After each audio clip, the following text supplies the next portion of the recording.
Effendi, come, let us discuss many things. And how is your family? My dear friends, it is great to see you. In case we haven't met before, I am Stephen Clements, a writer, a gamer, and an appreciator of big brain activities in general. On this channel, I perform dramatic story readings, I provide role-playing game and movie reviews, and I get to talk to interesting people.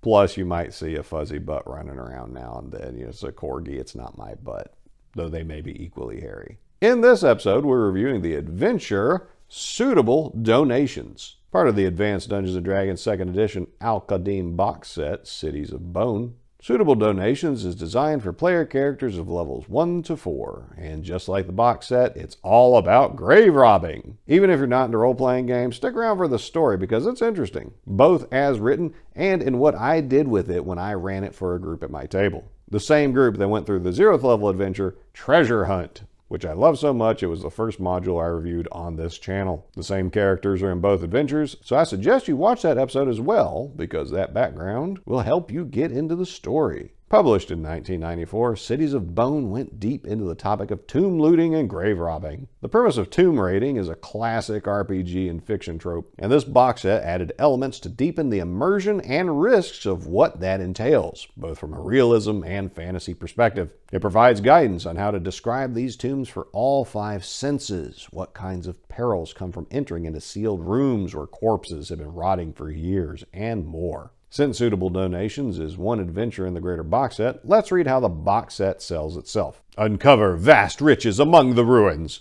On moonlit nights in the land of fate, many adventurers hear the call of long-forgotten cities rich with burial treasure. But is it bravery to break the tombs of Zakhara's ancients and risk the ire of vengeful spirits? Or is it greed? Fate knows the answer and will guide all to their destinies among the cities of bone. This source box includes a 32-page campaign guide describing 3 ancient mysterious cities, a 64-page book of 6 adventures set in ruins and crypts throughout Zakhara, an 8-page booklet introducing foes and guides to meet while adventuring, a full-color poster map of the fabled Jade Palace and its Bone Pavilion, 6 illustrated cards with full-color fronts to dazzle players, plus detailed maps for the Dungeon Master.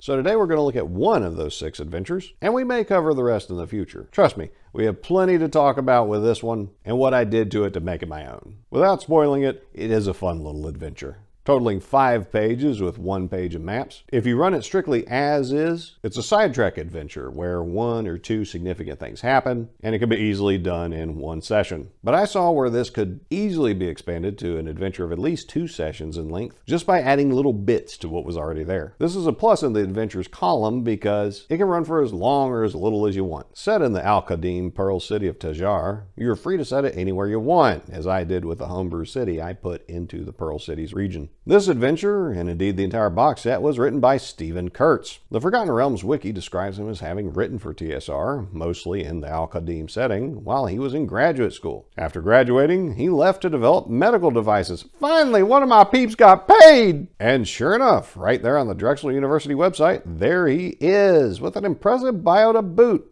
Goodreads shows he wrote several Dungeon Magazine adventures, Celebration of Steves, and books on joint replacement, so this is definitely our guy. RPG.net shows several more publications and articles, including the complete book of Necromancers, the Crusades companion book, the Evil Eye Ravenloft adventure module, several more Dungeon & Dragon magazine articles, the Al-Qadim A Dozen and One Adventures, and he worked with Tim Beach, who wrote Wizard's Challenge, which I reviewed on this channel, on the City of Delights. And he did the Al-Qadim Monstrous Compendium. All that for a guy already in grad school and who only worked for TSR from 1992 to 1995. This guy pounded out the work. For editor, we have Sue Wineline Cook. She earned degrees in journalism and Spanish back when college degrees meant something, and was hired on at TSR in 1992. She worked as an editorial assistant and game designer, mostly working on the Dragonlance line, particularly the 5th Age version, and Marvel Superheroes adventure game. When TSR went bankrupt and got sold off, she made the jump to Wizards of the Coast and became managing editor of Amazing Stories, which is a pulp fiction magazine with an incredible pedigree. When I looked at her LinkedIn profile, geez Louise, it is a heck of a read. She says one of her main considerations is to be an audience advocate, which while she doesn't go further into it, I imagine that's a refreshing change of mindset from what so many people in Hollywood, books, video games, Wizards of the Coast, and more do these days, and that is to intentionally screw over their audience. Those people, and you've encountered them at some point in your life already, I'm confident of it, purposely make ugly art, cast unattractive actors and models, and make their products as unsatisfactory as possible for the audience. Because it turns out having communists who hate mankind and want everything to be ugly and uninspiring being in charge of the schools and the media has an effect. I would encourage you to read her profile because it's impressive. Link in the description. According to White Wolf Fandom, she also edited 2 La Sombre Clan novels for the vampire line, which I didn't even know existed, but now I'm interested in. And she also worked on several video games. So we've already got 2 high performers on this credits list. For interior art, we have Carl Waller, who we've seen great work from, such as in the Fighters Challenge. But in this adventure, unfortunately, he's limited to very small pieces that aren't that interesting. Box set cover art by Roger Lovelace is good, evocative, really sets the mood. Some might say it's a little plain, but I interpret it as stark and cold, perfectly capturing the warmth of the grave and the loneliness of eternal rest. The maps we get from Sutherland are excellent, having both the details we need and artistic flourish to boot. And what is this special thanks to Steve Winter about? What did you do, Steve? And here we come to the boundary of spoiler territory. So if you don't want to have your pristine ignorance about a decades-old adventure ruined, then here's your chance to leave and send this video to someone who will run it. Better yet, it's only 5 pages long. Learn from this video what you can do with it and how to run it, then DM it for your first outing. It's a good one to start with. The adventure opens with an image of a raptor flying over forbidding mountains and a long speech from an Efreet, which is the backstory dump for the adventure. To sum up, money-lending Scrooge Jabir Ben Hayyan has died, and nobody misses him because he was a jerk. He disinherited his 2 wastrel sons, who are mad as hell and on the hunt for his tomb, but good luck finding it. Jabir paid the Temple of Johar, the gem-studded, to build him a tomb and stuff his remaining wealth where no one will find it, and he paid the fee for them to actually keep the secret. The starting of the adventure section says the party should have just arrived at a caravanserai when a chatty barber shows up and offers his services for 3 silver pieces. If the players pay up, he tells them the Efreet story dump. The barber speaks ill of Jabir and his sons because Jabir died owing him money and he knows he's never getting it back. So if the party doesn't hire this guy for a shave, they don't get the adventure hook.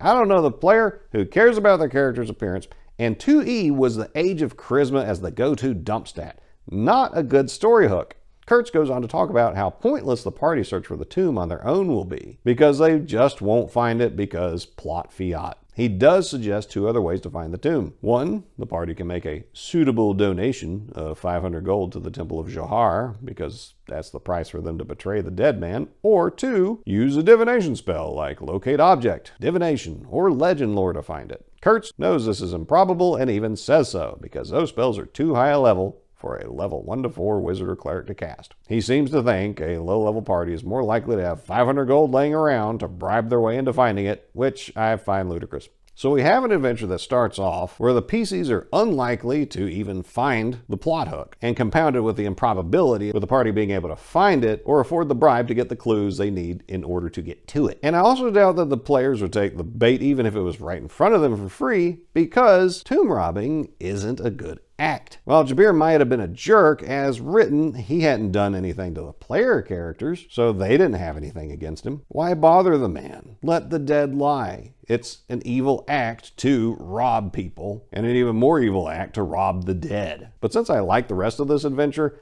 I decided to fix all that. First, I got rid of the barber, since players are nasty and don't get haircuts or shaves. However, I did keep in mind that Jabir died owing him money, because that shows Jabir died welshing on his own debts. Second, instead of the PCs needing to find out about Jabir's death from an NPC, I had them as being from this town, so they already knew Jabir, and I had them roll to see if they actually owed him money, and how much. Turns out most of the players did in fact owe Jabir money, some of them hundreds of gold coins. But since Jabir left no heirs, that means he left no one who could legitimately claim the debt and collect on it. So they were now scot-free. So they were ecstatic, they were out of debt, and I was happy that these player characters now had a connection, a personal connection to the moneylender. When the PCs landed after escaping the wrath of the goddess and module treasure hunt, they were welcomed with the news of the hated moneylender's passing. But besides being debt-free, what reason would my PCs have to go look for this guy's tomb? Because a dragon big enough to blot out the sun showed up, that's why. I had Jabir owing not only people, I had him owing a big dragon that's actually one of the guardians of fate in Zakhara. All homebrew, don't look that up. And I had Jabir's wealth come not just from unscrupulous business practice,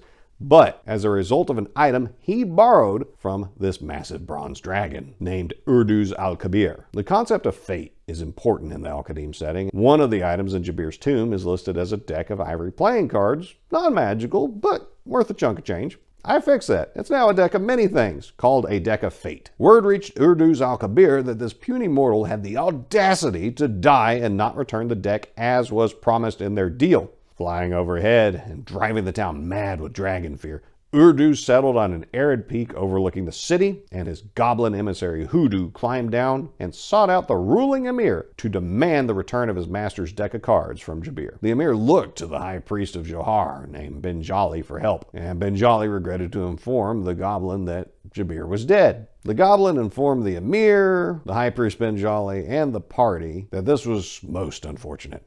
See, his master will not let himself be cheated by a mere mortal who happened to be a citizen of this city, thus one of the emir's men. However, Urduz al-Kabir is gracious enough to give the emir 7 days to find and return the deck, or else he will destroy the city and everyone in it. Hoodoo made sure to add that fleeing the city will not help, for his master will track down every refugee and obliterate them with claw and lightning. To raise the stakes further, I had the emir tell the goblin that he will send forth his personal bodyguard to fetch the deck from the tomb, which won't be a problem getting the details from the temple anymore, since they'll all be murdered if they don't fess up. Hoodoo was pleased and returned to tell his master. The emir sent forth his elite bodyguard, and the party got back to resting, rehabbing from their previous adventure, and spending some of their newfound wealth. For 2 days, because 2 days later, Urduz al-Kabir flew right back over that same town square and dropped a big old bag right next to the players who were there at a local feast day event. A bag filled with the corpses of those elite riders that the emir had just sent out. Hoodoo came down again to say that his master had not slain these men, but had merely found them dead in the desert. Being a benevolent dragon and wanting his cards back, he returned them as proof that the emir's first plan wasn't going to save the city. In this way, I eliminated the pesky question, why can't higher level NPCs take care of this problem? I scared the players by implying that maybe the dragon did in fact kill all these Billy badasses, and I also tipped off the players there was something very dangerous in that desert. That's when the emir demanded Benjali find someone, anyone, to get out there and find those cards. A fun twist in my game is that the party had lots of beef with Benjali already, what with him branding them heretics because they returned from the Isle of the Sea Prince, worshipping the goddess, and refusing to pay tithes to Johar's money-grubbing priests. My players loved watching Benjali beg these new local heroes to go and promise favors and titles if they saved the city. But now these players had less than 5 days to go through the desert into parched mountains to rob a hidden tomb and return with the cards. Less than 5 days. It's called building suspense. I set a timer, I burned through part of it, and told the players they have to succeed or die. It worked, as you'll see. So how did they get to the hidden tomb? Back to the written adventure. Unhelpfully, after telling us the party can either pay 500 gold or cast a spell they're not high enough level for, in the next section, Kurtz tells us the party can pay off the 42 silver Jabir owed the barber they probably didn't get a shave from, and he'll hook them up with a disgruntled priest of Johar who is willing to spill the beans. Thanks, Kurtz. Thanks for putting a workable option in a different section than where you talked about the other options of how to find the place. So, this disgruntled priest, who is he? Oh, he is a hoot. Abdullah makes it clear from the onset that he was never properly compensated by his superiors for his labor during Jabir's burial. Throughout the elegant meal of passion fruit, saffron rice, braised partridges, and roasted pork with cardamom, the dwarf complains about all the hard work required to haul Jabir's remains up into the mountains, braving the savage beasts of the wilderness, and cutting a tomb out of the living rock for the corpse of the greedy, paranoid man. In fact, the more the party listens to him, the more it becomes clear that Abdullah is not really satisfied with much in life. He calls the sumptuous repast at the Golden Oasis restaurant terrible, the weather unbearably stifling, and the government of Tajar useless and corrupt. Abdullah is a dick, and playing him to the hilt got exactly the reactions I wanted from the players. They hated this guy. While Kurtz made Abdullah hireable as a guide, I had been jolly go ahead and send him along, since I have it to where he's the only person left alive who knows where the tomb is. Oh, another reason Abdullah's mad at the world is the other person who knew where it was, his brother. His body got dropped by Urdus into the town square. He's got reasons. The players mount up the next morning to venture into the desert, and Abdullah spent the night drinking in honor of his brother, so he shows up about to fall off his camel. So what do they do to the only person who can tell them where to find the tomb?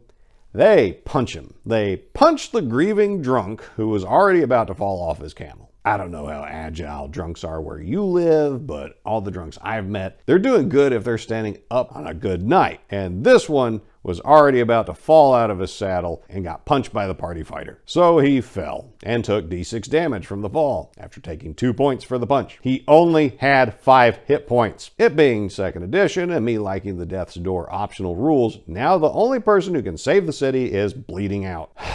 Fortunately, one of the players realized healing him might be a good idea and cast Cure Light Wounds, stabilizing the dwarf. However, also in 2nd edition Death's Door rules, if you come back from negative hit points, you're topped out at 1 HP and virtually useless until you get legit rest. That kicked Abdullah's whining into overdrive. The moral of the story is, players, don't do stupid shit to NPCs for no reason. They could have just shaken him to waken him up and been just fine. Had they killed him, I would have let the situation play out. He was the only other person who knew where the tomb was. There was very little chance these players were going to find it on their own, and so I was perfectly willing to let them know that in a countdown of days, a very large angry dragon was going to hunt them down personally and rip them apart. He's basically immortal. He can take his sweet time with it. So players, stop doing stupid shit like that. After rescuing the guy they almost killed, we head into the desert, leading to the Al-Yabki Mountains. It's about 50 miles away in a small mountain valley in the red sandstone peaks. That is quite a hike. 50 miles on foot is a long way today, and then you add in mountains, making the terrain more difficult. Since the various editions of D&D all agree around 20-ish miles per day of travel is what a party without magical aid can do, I decided if the party did well on their rolls, they could make it to the tomb in 2 days.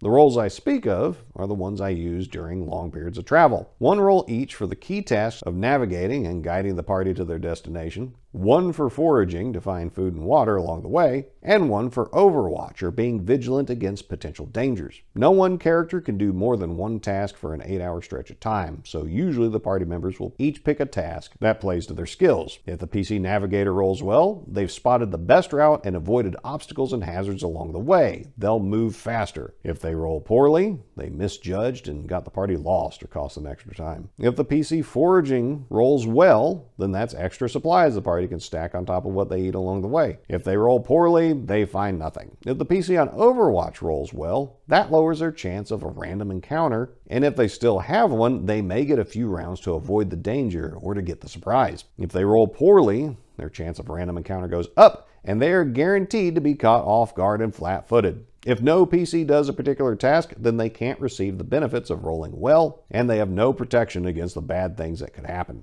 I had my players roll for random encounters, so if the number comes up spicy, they can't blame me for it, and it builds tension. While the adventure had most of the trek go through a fairly settled and civilized area, I made the path fit with my homebrew geography, so the land was far more arid and wild. The adventure didn't specifically address the dangers of heat exposure, but I made sure to add survival considerations in to add interest. Having been in the heat of the Iraqi desert while wearing heavy armor, I know very well how miserable that life is. The party chose to head out in the morning of a late summer day, and those are bad times to be out in the open desert with no shade. One player wore his scale armor, and when I had them make constitution checks to see how they held up to the heat of the day, he rolled so bad he got heat stroke. So their guide was on death's door, their fighter got heat stroke, and that was only partway through the first day.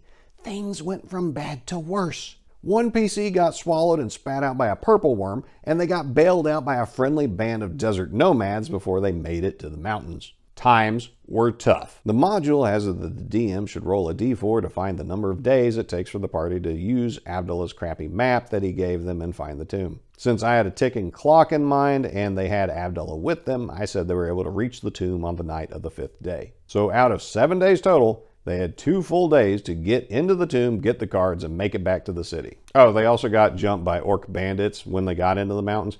Now, the party won, but they didn't win pretty, and the injuries mounted. The hidden valley where Abdullah and his brother fashioned the tomb is described as red sandstone surrounding an unnatural cairn-like mound of rubble. You see, the tomb is an underground crypt hewn into the valley floor, and the shaft leading down into it backfilled with excavated rock and sand. The party has to move more than 5,000 cubic feet of fill, which should take a full day of backbreaking labor or a well-placed spell like move sand. I had my players roll to see how the excavation went, because if they rolled really well, I could give them a break and make it only take half a day. A new player showed up that session with a half ogre, so I gave him bonuses for being a big boy. And they rolled like crap. I still had it only take them the full day, despite them rolling awful, and it didn't help that the dwarf and their fighter were both laid out with injuries in the shade. They also rolled a random encounter, which turned out to be an ankeg, which can be very bad news. Luckily, the dice said the number appearing was just 1, and when I rolled its hit points, it was sad.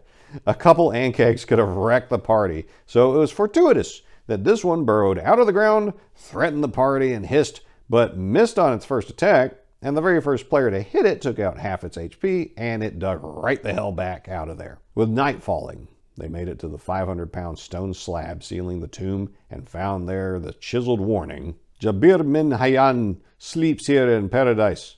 May the fleas of 100 camels infest any who plunder his remains. Let the oasis drain at the robber's approach. May his children wither from hunger, and may he lie down and die in his sleep after 1,000 nightmares." The next paragraph tells us more about how cheap Jabir really was, and I found this hilarious. The sandstone door is sealed with a golden coin-shaped holy symbol of Jahar. The burial seal is designed to repel ghouls and other tomb-raiding undead, but it has no effect on the living. Jabir was much too cheap to pay for traps or more expensive wards. I added in a gold band sealing the stone door to the opening, which held a ward we'll get to in a minute. Kurt says it takes 50 points of strength to remove the slab, which, given the limited room in the shaft for PCs to stand, I told them only so many would fit, and they would need to use their brains to figure out how to make it all work. While the buff boys got at it, the goblin psionic used his power ectoplasmic form to go through the shaft wall and into the tomb. Now, it might surprise you to find out it's disorienting separating your cells and atoms to float through solid rock that you can't see through, but with a couple tries he made it into the moneylender's tomb. I guess he expected to find a way to open the tomb from the inside, so I let him try it, but lo and behold, Jabir had no need to leave after being interred, so no, there was not a way out of a sealed tomb from the inside. The air was fouled with rotten corpse and potpourri, and there was a limited amount to breathe. The goblin failed a con roll against the fouled air and started coughing. I wasn't being a jerk. The box set gave rules for tomb hazards like fouled air, and I used them. The goblin player did the math, and without being able to rest, due to his newfound case of tomb lung, he wouldn't be able to recover the psionic strength points needed to get back out of the tomb before he ran out of air. Unless the rest of the party could find a way in, this would be his tomb as well. Now, maybe I was a jerk by making him notice something flitting in the darkness, always moving just out of the corner of his infravision, so the goblin knew he wasn't in there alone. Topside, the half-ogre and others had decided to first break the gold liner seal, and that's when something explosive happened. Running with the idea that Jabir bought safeguards for his tomb, I had it to where when the PCs broke the golden seal, a gout of heat and flame erupted from the door, blasting the slab and anyone in the shaft out and lighting up the night. Towering above the party from inside the shaft stood an Efreet, his purple skin wreathed in flame. Now, if you're not familiar with the Afridi, they are the genies of the elemental plane of fire, and they are as powerful as they are evil. You can make deals with them and even get wishes, but that's often like dealing with the devils of the nine hells. They are actively out to screw you. The players are terrified as the Efreet Muslan ibn Iblis roars at them to flee or else face his wrath for violating the sacred tomb. The goblin sitting dejected in the tomb was suddenly blinded by the light, and the fiery presence began burning through what air was left in the tomb. Now he was going to suffocate even faster than before, and the Efreet was too big and on fire for him to get around. The Efreet stood there, waiting for the players to make a move. The Druid player had genie lore and asked to roll and see if he knew what to do to avoid an Efreet burning them all alive. He made it, and I told him he knew how to make the proper obeisances to an Efreet to hold a respectful conversation. He role-played that out. The Efreet smack-talked everybody, including the bronze dragon and the dead guy who made the deal with him to guard the tomb. Turns out, the Efreet was only paid enough to do what he just did, to make a big show to scare off tomb robbers, and that Jabir was too cheap to pay him to actually do any fighting. And the Efreet then told them if they verbally dismissed him, he could leave and they could do whatever they want. So they did. And he took off like a rocket into the sky, leaving the valley darker than it seemed before. I added that encounter for several reasons. First, the monster manuals are full of exciting high-level monsters that are only suitable for really fighting high-level player characters. So low-level parties miss out on getting to interact with these really cool monsters because the assumption is that they would only be meeting them for a fight and that would result in a TPK. But since this was planned to be a non-violent encounter where the party didn't have to fight, now they have a story of how their third-level druid talked his way out of getting burned alive by a big, powerful Efreet. Second, the Al-Qadim setting is supposed to be littered with genies and those like them. So I wanted to work more of those kind of characters into the setting to make it feel more authentically Al-Qadim. And the reason I call it Al-Qadim and not Al-Qadim is because in Arabic, the Q sound, it comes from the back of the, it's a cup. And so I had a perfect opportunity to have a genie kin, a very scary one, guarding a tomb.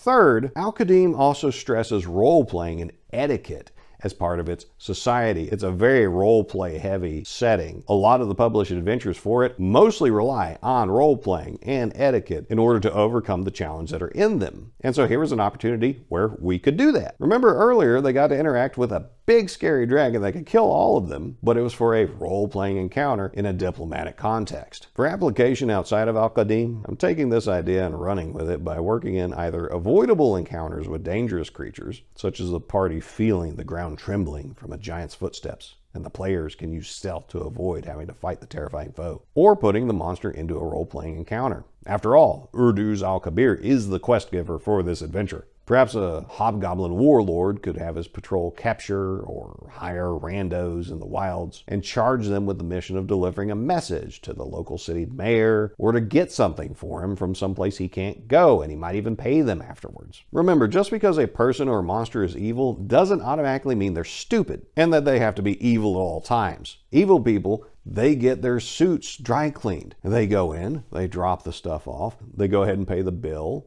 When it comes back, they show up, they give a ticket to the teller who gives them their suit back, and they leave. They don't murder everybody, they don't burn the place down, they don't do any of that evil, stupid stuff. There's no need to torture the clerk or to set the place on fire because they're going to need to have the dry cleaning done again in the future. In the fantasy world, like in the real world, evil people get power by mostly cooperating with a certain set of other people to help them get what they want. And since it happens in the real world, have it happen in your fantasy world to make them more real. Now, slavering, mindless, evil killers do exist, especially in D&D. They're demons and undead. They don't care what you think. They just want to see what your insides look like. Back to the adventure. Now that the tomb guardian is skedaddled and the outside air could get in, the goblin ran screaming for his party, and they came down to inspect the tomb and to rescue their friend. For the crypt, this is the description we get. The burial chamber is hewn roughly out of unadorned reddish sandstone. The crypt smells like a mixture of rose-scented oil and myrrh, masking the stench of decay. The tomb contains only a single sarcophagus bearing the name Jabir Menhayan. The stone coffin is carved out of imported yellow marble and inlaid with red and white floral patterns. Everyone in the crypt, when the sarcophagus is open, must make a disease check, as outlined in Chapter 1 of the campaign guide. So you see, I wasn't being off base doing that. They have you do that kind of thing already.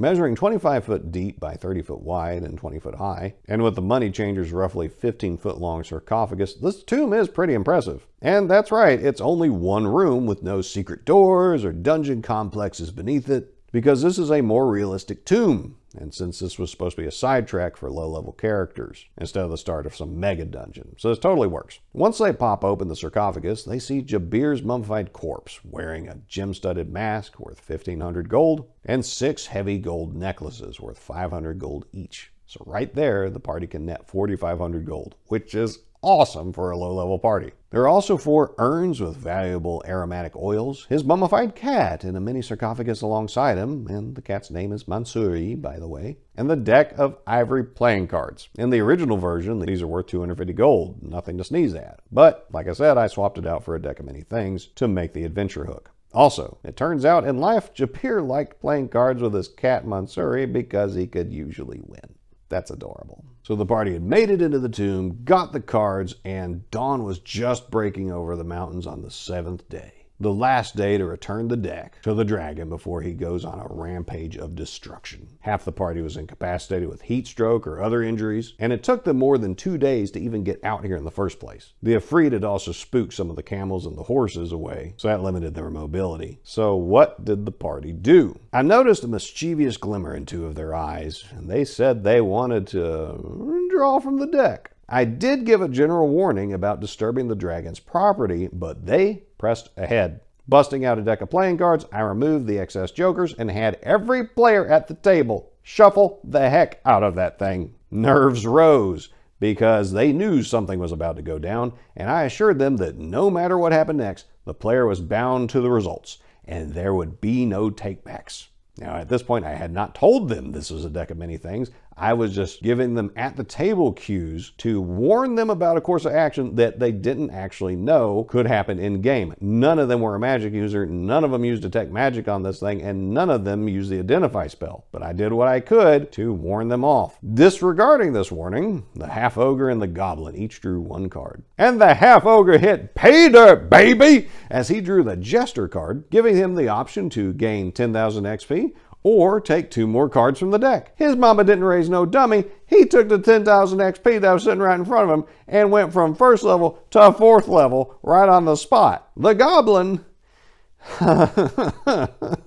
well, fate was interesting for him. His first card was the Fool, so he lost 10,000 XP. He was only 2nd level, so that wiped out his current XP and put him thousands in the hole. I let him keep his class, but he would have to work off the debt. Now, the Fool doesn't just take 10,000 XP, though. It also requires you to draw again from the deck that just took 10,000 XP from him, and could potentially take away his magic items, could give him magic items, could give him 50,000 XP, or take his soul away, or condemn him to some extra dimensional hell. On his 2nd draw, he pulled the Moon, which grants 1d4 wishes. He rolled a 2, so now he had 2 wishes to spend. Since wishes are rare, I don't use them as an opportunity to mess with my players in some sort of malicious way. If their wording is vague, they might not get exactly what they intended, but what they'll get will be something good. And if there's no room for a reasonable interpretation without me having to bust out a lawyer's hat and really wordsmith it, I just go ahead and give them what they want. So with an impossible travel time ahead of them back to the city, I leveled with the players. I let them know that in their current shape, they won't all survive at the pace required to make it back in time. If they send one of them on their best remaining beast and make a perfect navigation roll, I'd let that one person arrive just at dusk. If they had a random encounter and got delayed, that was it. With all the cards on the table, they weighed their options. Though sick himself, the goblin said to give him a camel and he'd make the trek because 1, he was really light and could travel that far, and he had a plan. The druid said he couldn't let him go alone, and that he would go along to make sure he stayed in the saddle. The half-ogre was too big to ride anything. The fighter, Abdullah, and the cleric were in no shape to travel, so they bade the pair the best of luck, and may the goddess and fate smile upon them. And off they rode into the sunrise's creeping shadows. Once they rode for about 20 minutes, the goblin dropped his plan. He wished for the 2 of them and the camel to instantly appear in the city. Wish granted! Appearing the next moment within the shadows of the north gate through which they had traveled into the desert to save the city, they arrived. Seeing how well this wish worked out, the goblin then wished to be as lucky as the half-ogre, clearly hoping to get his 10,000 XP back. But his wording was vague, and the half-ogre had a significant NPC that doted on him. So the next thing the pair saw was the half-ogre's human mom step out from her front door and see them there, just looking terrible. She ushered them into her humble home, where she took care of her half-ogre's son, cooking for him, cleaning and mending his clothes while he served in the army, making their poverty comfortable and welcoming. She sat them down, made them tea with honey to make the goblin's throat feel better, and offered them fresh pie she had just finished making. While they happily let her wait on them hand and foot, the players realized what had happened.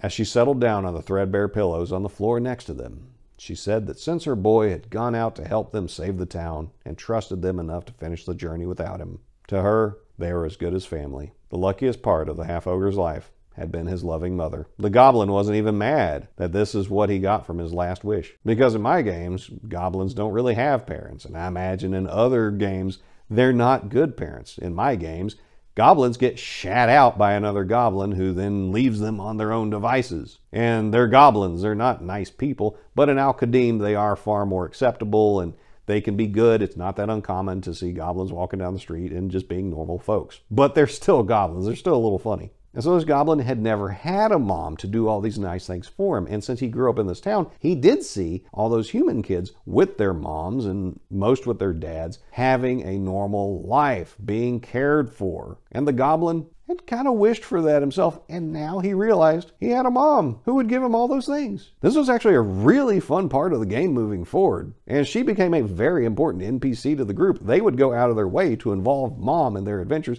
and turns out Mom's got some skills, and when they found out how a human mom wound up with an ogre's baby, it scandalized the table, but that's for another time. After she cleaned the sand and dust off them, they got on their way to tell the emir they had the deck. The emissary Hoodoo came down the mountain to see for himself. Verifying they did have his master's property, he told them that would do, and he took the cards back to his master. Upon receiving them, Urdu's realized there were cards missing and had a talking to the half-ogre and goblin where he exacted oaths of service from them in exchange for their lives for daring to play with the deck of fate. So what happened to the rest of the party? Hobbled though they were, they decided they needed to get back to the city at a pace they could survive, but they got lost. Since the druid and goblin told the emir of the party's sad state, he sent out the militia to find them and bring them home because the entire city owed their lives to them. And that was some benevolent hand-waving for me. None of the PCs died of exposure before the militia found them, and they returned to a hero's welcome because the dragon thanked the emir for fulfilling the moneylender's oath and flew away. However, the party also bypassed some parts remaining in the written adventure. First, if any party member took treasure from Jabir's tomb, Jabir comes back as a Hama, a troubled spirit that takes the form of a bird and harasses the thieves to return what they took. However, when they took the treasure, most of the party went ahead and made the sign of the evil eye to ward off such things and weren't affected. And the one who didn't do that realized something was wrong and quickly paid the Temple of Jahar to remove the curse. Playing on this idea, the concluding the adventure section says, the spirit bird alerts hostile creatures nearby, leading them to the party. After the party has suffered enough, have one character dream that the raven appears, introduces himself as Jabir, and explains that he cannot rest in his tomb without his gold and his favorite deck of cards. The jewelry is especially important to Jabir. He didn't leave any wealth to his sons for a reason. The lazy ingrates would squander it gambling. Jabir's Hama will continue to harass the PCs until they return his treasure and restore his crypt to its original condition. If the PCs manage to slay the Hama, the curse of the evil eye will linger until they have properly atoned for their deed, perhaps by performing a small quest for a mosque of Jahar. Alternatively, they can hire a priest to rid them of the spirit bird for a suitable donation, of course. So the Hama will continue to harass the robbers until they return his treasure and reseal his crypt. If they destroy the Hama, the players will remain under the curse of the evil eye until they atone or get a remove curse spell cast. The conclusion also says to provide a story award of 2,000 XP to split among the PCs, plus 1 XP for every gold they keep from the tomb. Every gold they return to the tomb or spend removing the curse reduces the gold XP award. That might be interesting from someone's perspective, giving risk and reward based on tomb robbing curses, but I don't like it. The point of the adventure is to rob a tomb, but the adventure is written to rob the party of the rewards of robbing a tomb. It might make sense from a plot perspective, but it's not satisfying to play out to me. So the Hama didn't have much effect on my players. Also, the adventure has in mind the disinherited sons of the moneylender will be contacted that night by Jabir's Hama. Finding them fruitlessly searching the mountains for his tomb, the spirit bird leads them to the plundered crypt. They guess it's their father showing them this, and they set up an ambush for the party on their way home.